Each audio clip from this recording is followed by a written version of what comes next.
2008లో మహారాష్ట్ర మాలేగాంలో ఒక బంబ్ బ్లాస్ట్ జరిగింది. ఆ బంబ్ బ్లాస్ట్లో 6 చనిపోయినారు. ఆ సమయంలో ఉన్న కాంగ్రెస్ గవర్నమెంట్ హిందువుల పైన ఆరోపాలు చేసుకుంటా భగవా ఆతంకవాద్ అట్లాంటి ఒక పేరు కూడా తీసుకొని వచ్చినారు.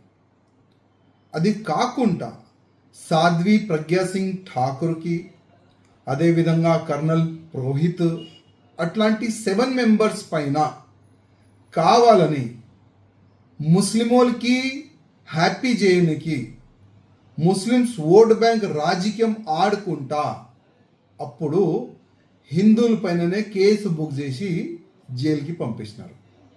ఎన్నో సంవత్సరాలు వీళ్ళు జైలులో ఉన్నారు. చాలా టార్చర్ కూడా వీళ్ళకి అయింది.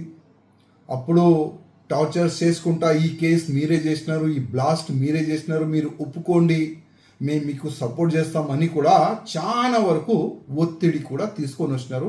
సాధ్వి ప్రజ్ఞా సింగ్ గారు చాలా వరకు మీడియాలో కానీ సభల్లో కానీ ఈ మాట వాళ్ళు చెప్పినారు. ఇవాళ 17 ఇయర్స్ తర్వాత ఎన్ఐఏ కోర్టులో ఎంతమంది అక్యూజ్ ఉండే అందరు కూడా వీళ్ళకి అసలు కేసు చేయలేదు, వీళ్ళు నిర్దోషులు అని కోర్టు తీర్పు ఇచ్చినది. ఇవాళ యావత్ భారతదేశంలో ఉన్న హిందువులకి ఒక మెసేజ్ ఏ విధంగా వెళ్తుందంటే, ఈ కాంగ్రెస్ వాళ్ళు మా హిందువుల పైన కానీ మా సాధు సంతుల పైన కానీ ఒక వర్గంకి ఖుషి చేయనికి ఏదైనా చేయొచ్చు, ఆ విధంగా ఒక మెసేజ్ అయితే బయటికి వెళ్తుంది. ఇవాళైనా కాంగ్రెస్ వాళ్ళు క్షమాభిక్ష అడగాలే మా సాధు సంతుల ముందు.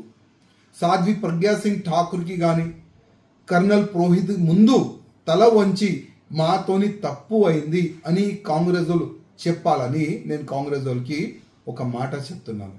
ఎందుకంటే ఆ సమయంలో మీరు చేసిన తప్పులకి ఇవాళ 17 ఇయర్స్ వరకు కోర్టు చుట్టి వీళ్ళు తిరిగినారు.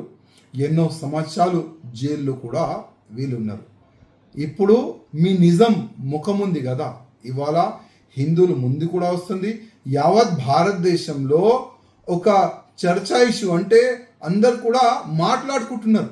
కాంగ్రెస్ వాళ్ళు ఆ సమయంలో హిందువుల పైన కానీ సాధు సంతుల పైన కానీ ఎంత కూడా దౌర్జన్యం చేసినారా అని ఒక చర్చ అయితే జరుగుతుంది.